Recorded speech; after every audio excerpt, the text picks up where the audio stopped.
Y el título de esta mañana es La búsqueda. La búsqueda. Y Génesis 42 es un capítulo donde encontramos un evento, una historia, o parte de una historia, pero vemos aquí en este capítulo dos grupos fácilmente distinguibles. Tenemos primeramente a Jacob y a los hijos, a los hermanos de José, buscando alimento. Y vemos también a José buscando arrepentimiento. Pero ambos buscaban algo. Y al leer ese capítulo 42, debes recordar que desde el momento en el que José es vendido por sus hermanos, al momento en el que sus hermanos se dirigen a Egipto y se encuentran con José, sin conocerlo todavía, han pasado 20 años, 20 largos años. ¿Os acordáis cuál fue la última vez lo último que recordaba José, mejor dicho, de sus hermanos? Vamos al versículo 21 del capítulo 42. Y dice: y decían el uno al otro, verdaderamente hemos pecado contra nuestro hermano. Y aquí vemos la descripción del último fotograma de José y sus hermanos. Verdaderamente hemos pecado contra nuestro hermano, pues vimos la angustia de su alma cuando nos rogaba, y no le escuchamos. Por eso ha venido sobre nosotros esta angustia. Ese fue el último fotograma en la vida de José junto a sus hermanos. La angustia del rostro de José. Y a partir de ahí, su camino crecen aparte. Los hermanos, Jacob por una parte, y José emprende un caminar solo, juntamente con Dios por supuesto, pero separado de su familia. 20 largos años han ocurrido entre este punto y donde nos encontramos ahora en el capítulo 42. Y en esta mañana vamos a ver, o a empezar a ver, el poder de la conciencia y su papel en el arrepentimiento. Cuando la conciencia está afectada, el arrepentimiento verdadero es posible y está próximo. Así que la pregunta: ¿qué tal está tu conciencia? ¿Qué tal está tu conciencia? Muy frecuentemente los cristianos no se ven afectados por su conciencia, más de lo que nos damos cuenta. Quizás tú te das cuenta o no te das cuenta, pero hay cosas que hay que cambiar en tu vida y ni siquiera te das cuenta, porque tu conciencia me está levantando un poquito, pero está un poco acallada.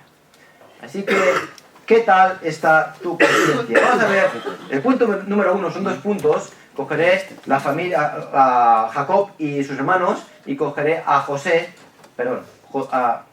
Jacob y José, Jacob y sus hijos, los hermanos de José, ya lo diré bien, y José, ¿de acuerdo? Son 2 puntos, 2 grupos. Número 1, hermanos en busca de alimento. Capítulo 42 son 38 versículos, es largo, así que de nuevo no voy a leerlo, pero sí que vamos a ir por encima describiendo cada parte, ¿de acuerdo?, que hace referencia a los hermanos. Así que letra A, encontramos del versículo 1 al 5 la necesidad. Los 7 años de abundancia en Egipto en la tierra, llegan a su fin. Así que vemos que el capítulo empieza viendo Jacob que en Egipto había alimentos, había trigo y allí no. Lo que hace es mandar a su familia o a sus hijos a Egipto. ¿Había alimento dónde? En Egipto y no en el resto de la tierra. ¿Por qué había alimento en Egipto? ¿Os acordáis? ¿Qué es lo que ocurrió? José, ¿qué pasó? José guardó los alimentos porque Faraón tuvo un sueño y Dios le reveló que por 7 años había gran abundancia y por 7 años había gran escasez. Que de tanta escasez, la abundancia se echaría de menos. Así que José sugiere a Faraón que se haga de graneros, empiezan a recoger en abundancia tanta cantidad, y que no habían jeroglíficos para hacerlo. Salían los así, ¿no? Serían así, como mucho, ¿no? No había jeroglíficos para decir tanta abundancia. Y de repente llega el primer año de la sequía. No hay alimento. La primera vaca flaca. Así que, ¿qué hacen? Abren los graneros. Y José empieza a vender. Y el rumor, por supuesto, se esparce. En Egipto hay grano. Y en Canaán, donde Jacob y sus hijos estaban, no había grano. Así que lo que hace Jacob envía. Así que, ¿por qué había grano en Egipto? Porque José estaba allí. José había sido precavido, José había sido sabio, y ante el aviso de Dios habían preparado para la sequía, para la necesidad. Ahora, qué bueno es estar preparado, ¿verdad que sí? Qué bueno es saber de antemano lo que va a ocurrir y actuar en consecuencia. Claro, ahí tenéis comida porque ahí estaba José, y él se apabiló, y él hizo los graneros, y bueno, los mandó construir, y estaban listos. Estaba José ahí. Pero ¿sabes qué? La Biblia avisa muchas veces de muchas cosas y nos anima a estar preparado. Ah, es que ahí tenía a José, claro, tenía ventaja. ¿Por qué tenía a José? ¿Sabes que tú tienes la palabra de Dios? Y la Biblia, por ejemplo, te anima a no ser perezoso. Proverbios 12:11 dice: el que labra su tierra se saciará de pan, mas el que sigue a los vagabundos es falto de entendimiento. Hay multitud de proverbios que hablan acerca de la pereza. Yo os animo, hermanos, como dice la Biblia, a estar preparados y no dejar que la pereza haga estragos en vuestra vida, para que cuando venga el tiempo de necesidad ya estés preparado. Como dice el refrán, el que avisa no es traidor. José actuó en consecuencia. Él sabía que vendrían 7 años, por lo tanto se preparó. Y cuando hubo una necesidad, pudieron ir a Egipto a buscar comida. Tú tienes la palabra de Dios que te avisa: no seas perezoso. ¿Pero se queda ahí la Biblia? No, no se queda ahí la Biblia. La Biblia también te dice que si haces mal, recogerás el fruto de tu maldad. Gálatas 6. No os engañéis, Dios no puede ser burlado. Pues todo lo que el hombre sembrare, eso también segará. ¿Cuántos cristianos hay que dicen: ay, ¿por qué me pasa esto? ¡Carambas! Pero si te avisa la Biblia, vas a segar lo que has sembrado. No te extrañes cuando recoges lo que estás recogiendo. La Biblia te ha avisado. ¿Estás preparado o no? La Biblia habla de cuidar la lengua. Santiago 1. Por esto, mis amados hermanos, todo hombre sea pronto para oír y tardo para hablar. Si te apetece. No dice eso la Biblia. Dice que seas así, que seas tardo para hablar, pronto para oír. Si tú siembras, después recogerás. Te está avisando. Prepárate. Y podemos hablar aquí de tantos ejemplos. Vamos a hablar de orgullo. vamos a hablar de obedecer, de dudar, de ser hipócrita, de no ser humilde, de perseverar en el pecado. Sé precavido. Mira a la vida de José, cómo él preparó y en el tiempo de necesidad hubo para recoger. Fue precavido. Haz caso de las amonestaciones que la palabra de Dios te da. No perseveres en pecado, porque después recogerás el fruto. Vemos también el miedo de Jacob. Siguientes versículos 4 y 5, dice: mas Jacob no envió a Benjamín, hermano de José, con sus hermanos, porque dijo: no sea que le acontezca algún desastre. Recordemos, José tenía 30 años cuando fue presentado ante Faraón. Los 7 años de abundancia ya han acabado, así que tiene ahora unos 37. ¿Y cuántos tenía cuando fue vendido? 17. 20 años. Y Jacob no permite ir a Benjamín con los hermanos, ¿por qué? No sea que algo le acontezca. Van el resto. El resto van, los 10 van. Pero Benjamín no. ¿Sabes por qué? Porque Benjamín era hijo de ¿quién? De Raquel. Hermano de José. Y era como lo único que le quedaba de su esposa, entre comillas, favorita, de Raquel. Y no quería perderlo. 20 años. José ya era, Benjamín ya era adulto, ya tenía 20 años. Estaba en toda su juventud, su fuerza. Pero no, tú te quedas aquí en casa. Tengo miedo de que te pase algo. Y ese dolor, a pesar de haber pasado 20 años, estaba todavía muy presente. Del versículo 6 al 9, vemos el cumplimiento del sueño de José. Así que los 10 hermanos emprenden su viaje para buscar alimento a la tierra de Egipto. Y al llegar allí, vemos el versículo 6, dice: y José era el señor de la tierra, quien le vendía a todo el pueblo de la tierra. Y llegaron los hermanos de José y se inclinaron a él rostro a tierra. Todos los extranjeros se dirigían hacia José. Obviamente Egipto es muy grande y habían ciudades y cada ciudad tenía sus graneros, pero los extranjeros iban todos a donde estaba José, como el que vendía a la gente que venía de fuera, y ellos se dirigen a él. Y por supuesto 20 años cambian a una persona, y José seguramente ya con 37 años, vestido como un egipcio, seguramente con el pelo rapado, con no es un turbante, pero lo que sea, el tejido ese en la cabeza, no sé lo que digo, ¿verdad? Faraónico. Quizás una barba, vete a saber qué tenía ahí. No se parecía en nada a José que habían vendido. Y José les dice: ¿de dónde habéis venido? Por supuesto, él lo reconoce. ¿De dónde habéis venido? De la tierra de Canaán, para comprar alimentos. Y el versículo 9 dice: entonces se acordó José de los sueños que había tenido acerca de ellos. Ellos se van allí y se postran. Y el sueño de José, 20 años atrás: he aquí que atábamos manojos en medio del campo, y he aquí que mi manojo se levantaba y estaba derecho, y que vuestros manojos estaban alrededor y se inclinaban al mío.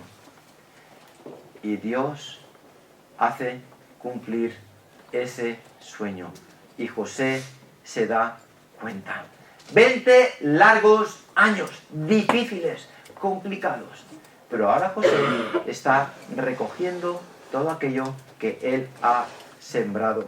Gálatas 6:9: no nos cansemos pues de hacer bien, porque a su tiempo segaremos si no desmayamos. Qué fácil hubiera sido para José desmayar. Qué fácil hubiera sido para José tirar la toalla. Dejar de amar a Dios y vivir la vida lo mejor que pudiese. A fin y a cabo, Dios se ha olvidado de mí. Pero no. Él siguió sembrando.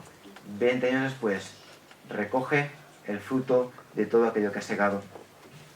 Y saltamos ya al viaje de vuelta, saltando el trozo de conversación entre los hermanos y José, que veremos más adelante, pero seguimos enfocados en los hermanos y ahora emprenden el viaje de retorno, versículo 25 al 28, y José les manda a los siervos que llenen los sacos de sus hermanos de trigo y además que les devuelvan el dinero que habían pagado. Y ellos, 9 de ellos, Simeón se queda ya atrás, ya lo veremos más adelante, pero emprenden el viaje de retorno. Y entre tanto, uno de ellos, no dice el nombre, dice que en la posada abre el zurrón de la mula o del burro y ve que el dinero se le había devuelto. Y dice el versículo 28, les sobresaltó el corazón y espantados dijeron el uno al otro, ¿qué es esto que qué es esto que nos ha hecho Dios? Ahora, es curiosa esta frase, me llama la atención, porque es la primera mención que ellos hacen de Dios. Tú escuchas de la relación entre Dios y Abraham. Escuchas de la relación entre Dios e Isaac. Escuchas de la relación entre Dios y Jacob. Escuchas incluso de la relación entre José y Dios. Pero hasta el momento no hemos escuchado nada de la relación entre Dios y los hermanos de José. Así que llama la atención. ¿Qué es esto que Dios ha hecho? Algo ha cambiado, algo ha pasado aquí, que iremos viendo a continuación. ¿Qué es lo que produce este cambio? Más adelante. Y letra D, vemos la decisión, en el versículo 29 al 38, y encontramos que llegan a Canaán, estos 9 hermanos, y Simeón no viene, no llega, no está entre ellos. Y los hermanos proceden a explicar a Jacob lo que había sucedido, y aterrorizado, escucha lo que no quería escuchar. Tenían que enviar de vuelta a Benjamín para liberar a Simeón. Recordad, lo había dejado en casa para que nada le pasase. Y ahora dicen, no, tiene que venir con nosotros, porque si no, Simeón se queda allí y será condenado. Es la única manera de demostrar que no somos espías. ¿Y qué es lo que hace Jacob? Vale, sí, llevarlo. No. Dice, pues no. Simeón se queda allí y Benjamín se queda conmigo. Pero ¿qué pasa? El alimento empieza a menguar, a menguar y a menguar. Hasta que se acaba y tienes que volver. No volvemos si no viene Benjamín con nosotros. Y dice Jacob, pues llevarlo y que sea lo que Dios quiera. Si no, pereceremos todos. Así que este es el capítulo 42 desde la perspectiva de Jacob y sus hermanos. Cuán poco sabía Jacob lo que Dios estaba haciendo y cómo Dios estaba obrando a su alrededor. Ahora, ¿había Dios dejado de amar a Jacob? Romanos 8:28 dice, y sabemos que los que aman a Dios, todas las cosas les ayudan a bien, esto es, a los que conforme a su propósito son llamados. Jacob no lo sabía, pero Dios estaba orquestando todo para preservación de su pueblo. Así que número 2, tenemos ahora la historia de José en busca de verdadero arrepentimiento. Él quiere conocer el corazón de sus hermanos. Así que ellos se acercan, José los reconoce y de nuevo recordamos cuál fue la última imagen de José con sus hermanos. Los mercaderes llevándoselo a él angustiado y sus hermanos con el dinero en la mano, riéndose, dándose golpes, alegrándose de que José, el soñador, se iba alejando. ¿Qué hubieses hecho tú en su posición? Tú eres el segundo en Egipto, casi el rey de Egipto, segundo, tienes poder para dar y quitar, para poner en la cárcel, para dar vida, para quitarla, para regalar, para vender. Y aquí vienen tus 10 hermanos que te vendieron, te abandonaron, te traicionaron, se rieron de ti y se postran ante ti. ¿Qué es lo que harías? ¿Qué es lo que haría yo? No lo sé. ¿Ah, que no lo sé? Dirás, no, yo los perdonaría. Es algo muy grande como para hacer. Es como mostraría mi benevolencia con ellos. Pues es lo que hizo. Yo los perdonaría. Este es un ejemplo drástico y exagerado. Pero déjate dar una pregunta. Quizás tú dices que sí que los salvarías, que los ayudarías, porque son tus hermanos, son sangre de tu sangre, y querías ayudarlos, querías ayudar a tu padre, querías protegerlos. A fin y a cabo, somos cristianos, hay que ayudarse mutuamente, hay que perdonar. ¿Y qué haces cuando es algo pequeño? Cuando tienes que pasar por alto una pequeña palabra, una ofensa. Alguien que te ha hecho algo, una tontería, pero se te sube la ira arriba a la cabeza. ¿Qué es lo que haces? ¿Cómo reaccionas? ¿Devuelves mal por mal? ¿Te enojas? Es fácil decir que sí que haríamos algo grande, que darías tu vida por alguien, porque sabemos que a fin de cuentas es casi imposible que venga esta situación donde yo pueda poner mi vida por otra persona. Así que sí, yo lo haría.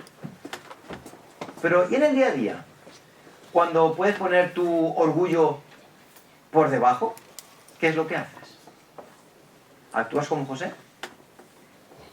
¿Con amor? ¿Y con perdón?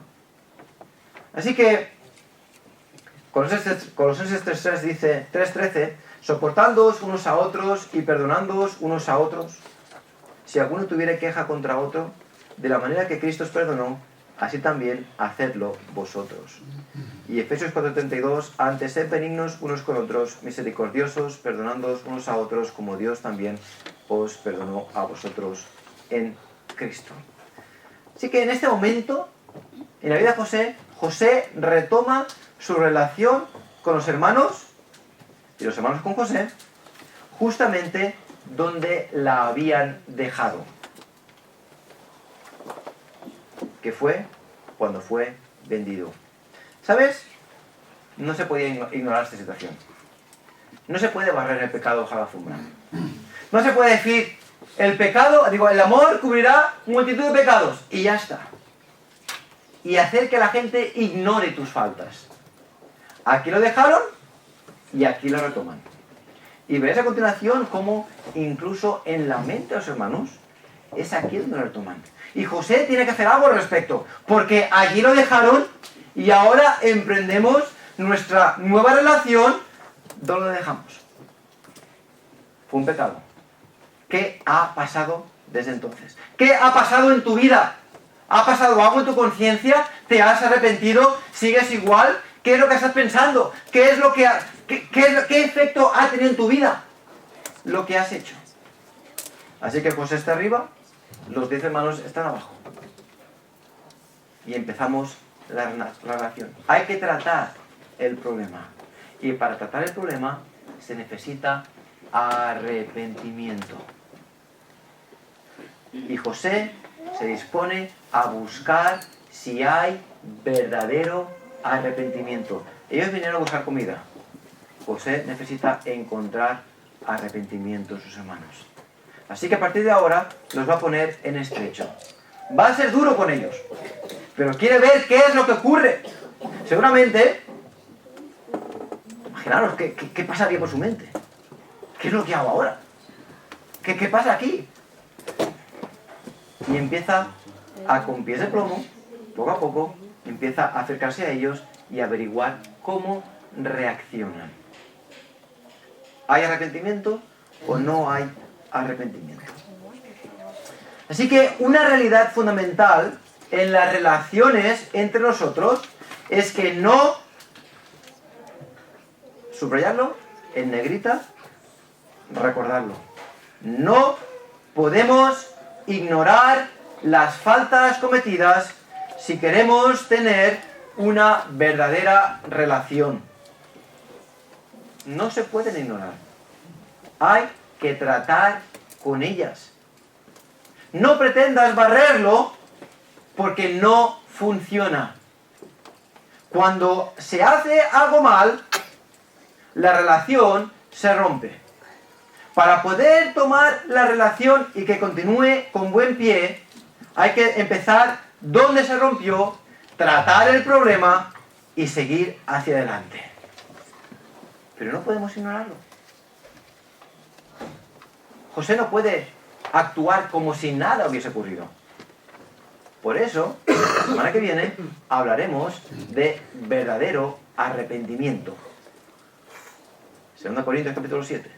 Hablaremos de el verdadero arrepentimiento. Y José quiere llegar allí. ¿Qué ha ocurrido en vuestras vidas? Yo no puedo ignorar lo que ocurrió. Yo quiero tener relación con vosotros. Es mi deseo. Pero esto hay que tratarlo. Así que ahora que tiene autoridad, ahora toma cartas en el asunto. Y los pone una prueba. Letra A. Los pone en una prueba. Y les dice: espías sois, por ver lo descubierto del país habéis venido. Y el versículo 15: en esto seréis probados, bien Faraón, que no saldréis de aquí, sino cuando vuestro hermano menor viniere aquí. Enviad a uno de vosotros y traiga a vuestro hermano, y vosotros quedad presos, y vuestras palabras serán probadas, si hay verdad en vosotros, y si no vive Faraón, que sois espías. ¿Y sabes qué es lo que hace? Los pone en la cárcel por 3 días. Los hermanos tienen que estar, asustados en lo siguiente. Porque vienen a comprar, son, entre comillas, gente honesta, que no viene a espiar. Y él lo sabe. ¿Pero qué es lo que hace?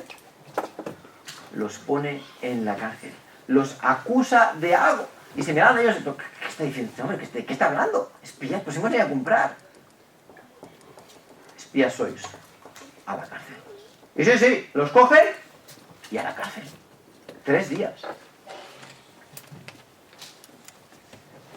¿Qué pasaría por la mente de los hermanos de José? 3 días, ¿eh? Os doy 3 días para pensar. 3 días para reflexionar. Dirían: ¿qué ha pasado? Si nosotros hemos venido a comprar. ¿Por qué estamos aquí? ¿Qué hemos hecho? Seguro que esto es un castigo de Dios. Así que es lo que hacemos muchas veces, ¿no? Pasa algo malo y lo primero que pensamos es que es un castigo de Dios. ¿Sí? ¿Verdad que sí? ¿Estamos? Y todos están ahí en la cárcel, sentados en el suelo, en el taburete, 3 días, pensando el por qué estaban en la cárcel. ¿Por qué Dios los había cogido cuando venía a comprar comida y los pone en la cárcel? 10 hermanos pensando. Y uno a uno, todos ellos van reflexionando sobre su vida pasada. Y van tirando para atrás, y van tirando para atrás, y van tirando para atrás, los años van tirando para atrás, hasta que José. Y 10 hermanos llegan a la misma conclusión. José. Vimos su angustia cuando le estábamos vendiendo. José. Así que José los pone a prueba, en aprieto, los deja en la cárcel y los pone en una dificultad enorme. Ahora, ¿qué es lo que sale cuando estamos en aprieto? Sale realmente lo que somos, lo que está en nuestra mente y corazón. ¿Y qué salía y qué estaba en el corazón de los hermanos? Algo que no podían borrar. Fíjate el versículo 21.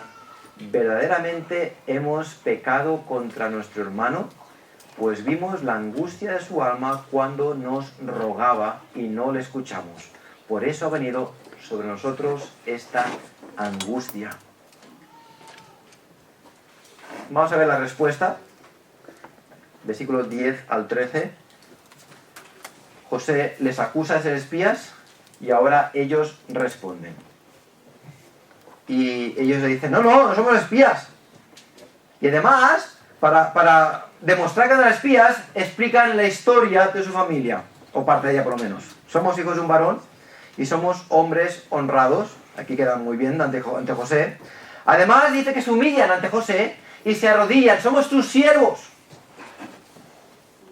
Después añaden detalles como para defender su inocencia. Somos 12 hermanos. El menor está con el padre y el otro no sabemos dónde está. Ahora, ¿por qué dijeron 12 y no 11? ¿Por qué dijeron 12 y no 10? Dijeron la verdad, somos 12 hermanos. Uno está con el padre y el otro realmente no saben dónde estaba. Pero ¿por qué tienen que hacer referencia a José, que ya hacía 20 años que no estaba con ellos? Que podía estar muerto.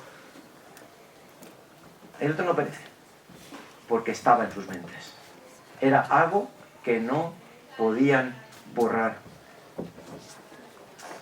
Salmo 51:3 dice, porque yo reconozco mis rebeliones y mi pecado está siempre delante de mí. Mi pecado está siempre delante de mí.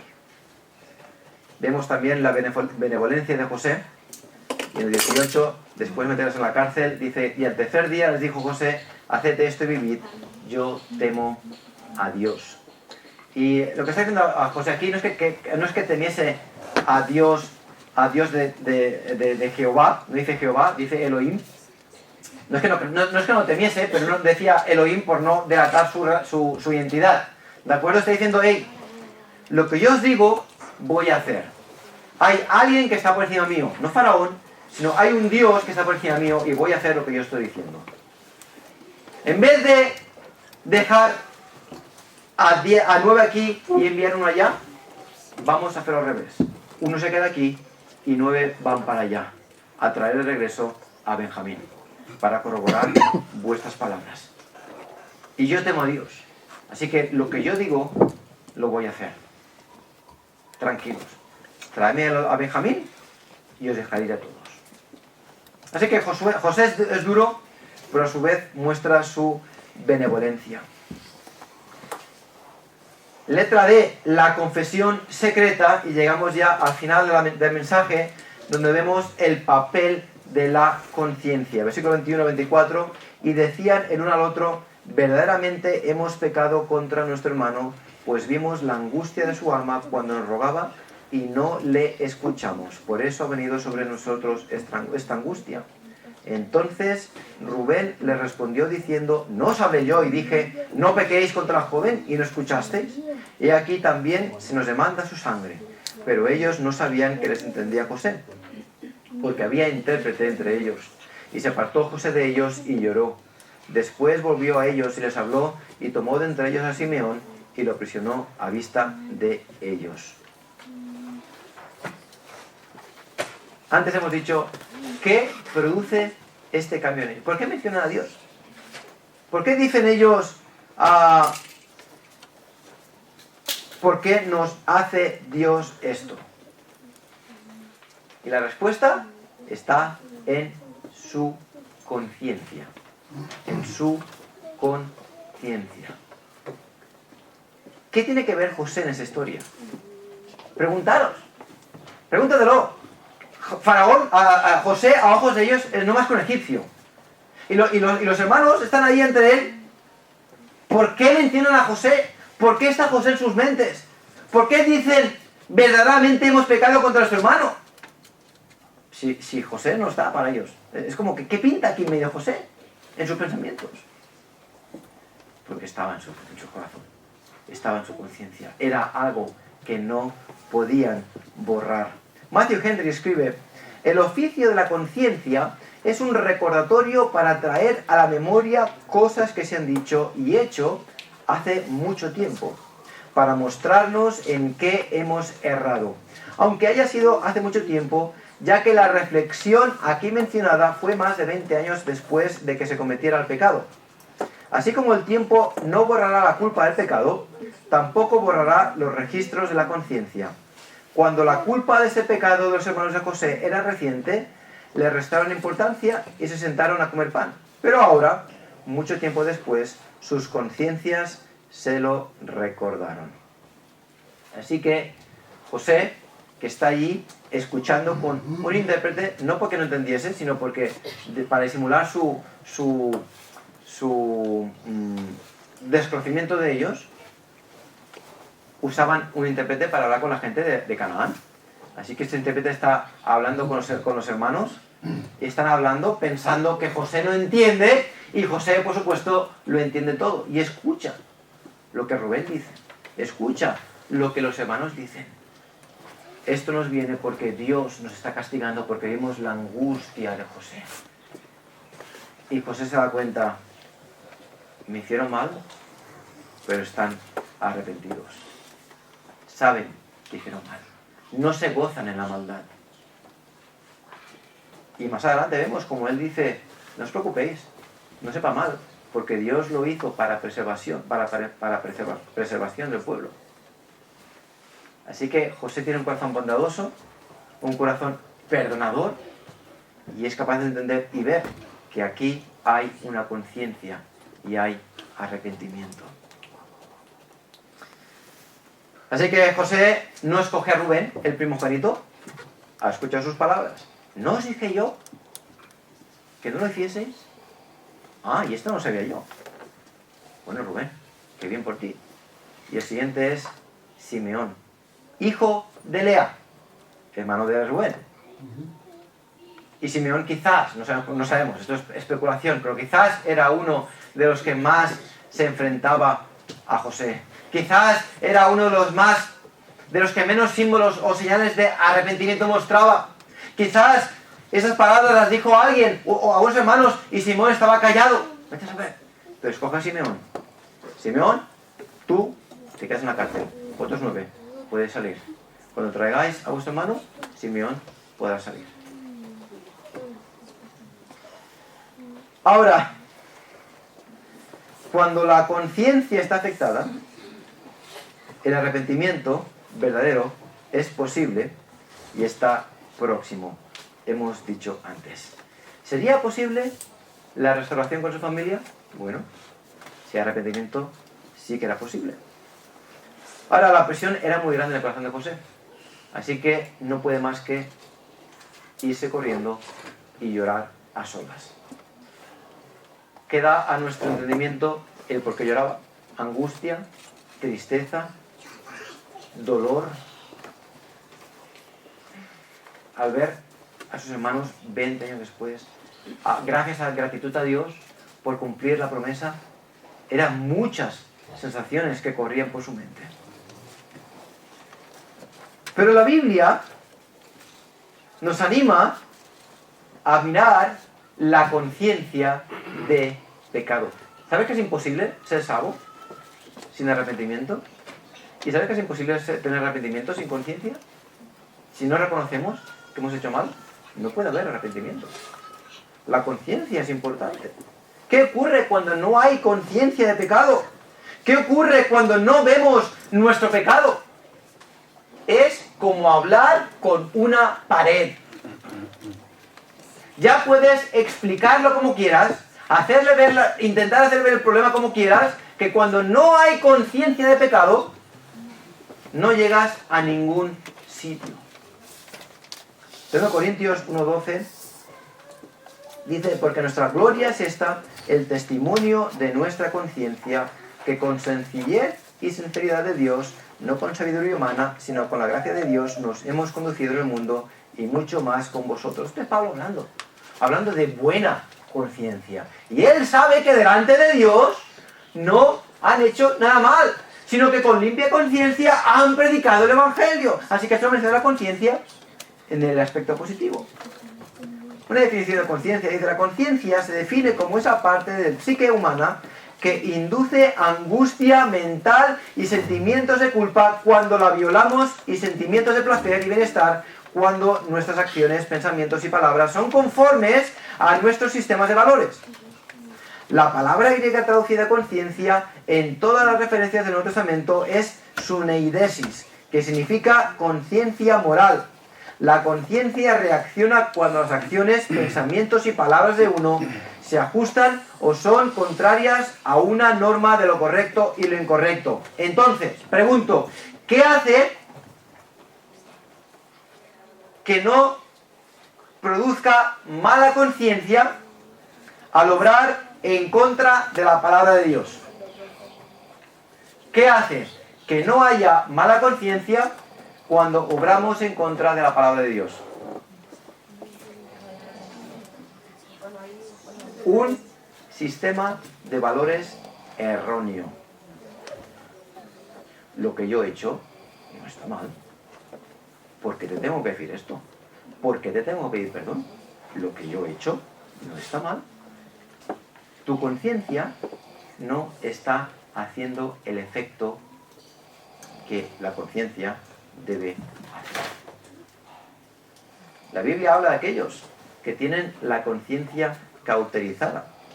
En 1 Timoteo 4:2. La conciencia cauterizada. Que han endurecido su corazón en contra de Dios.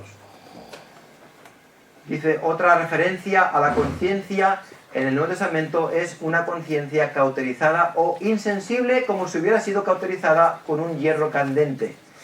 Una conciencia así está endurecida y encallecida, ya no siente nada. Una persona con una conciencia cauterizada ya no escucha sus impulsos y puede pecar con abandono, engañarse a sí mismo pensando que todo está bien con su alma y tratar a los demás con insensibilidad y sin compasión. Esa es una conciencia cauterizada. ¿Cómo está tu conciencia? Porque ¿sabes cómo cauterizamos? Cuando hacemos y no corregimos. Y va saliendo ese callo endurecido que no siente nada. Un trozo de piel gorda que no siente, no tiene sensibilidad. Es un callo. Y la conciencia ya no funciona como debería funcionar. ¿Y entonces qué hago? Si está callada. Bueno, si está callada, ves a la palabra de Dios para despertarla de nuevo. Primera de Juan 3:21, amados, si nuestro corazón no nos reprende, confianza tenemos en Dios. Es decir, mira, si a ti te dicen que algo está mal y tú no lo sientes, no lo ves, pues ves a la palabra de Dios. Y aquí no te equivocas. Si lo pone, aunque tú no lo sientas, ves la palabra de Dios. Y haz lo que dice aquí. Y quizás tu conciencia se despierta. Los hermanos de José, gracias a Dios, su conciencia estaba ahí remordiéndoles. Porque al problema que les entra, José está ahí. Dios los está castigando. Su conciencia les dice, hemos hecho mal. Y cuando la conciencia está acusando, el arrepentimiento es posible. Así que no acalles la conciencia. Ves a la palabra de Dios si es necesario. Pero busca arreglar el problema. Porque si no arreglas el problema, no podrás continuar adelante con la relación. Y aquí está José y los hermanos. Vamos a restaurar la relación. Pero antes vamos a tratar con el problema. Así que José encontró indicios de aquello que buscaba. Arrepentimiento. ¿Obró con dureza? De luego que sí. Pero no con malicia. Los humilló, los puso en estrecho.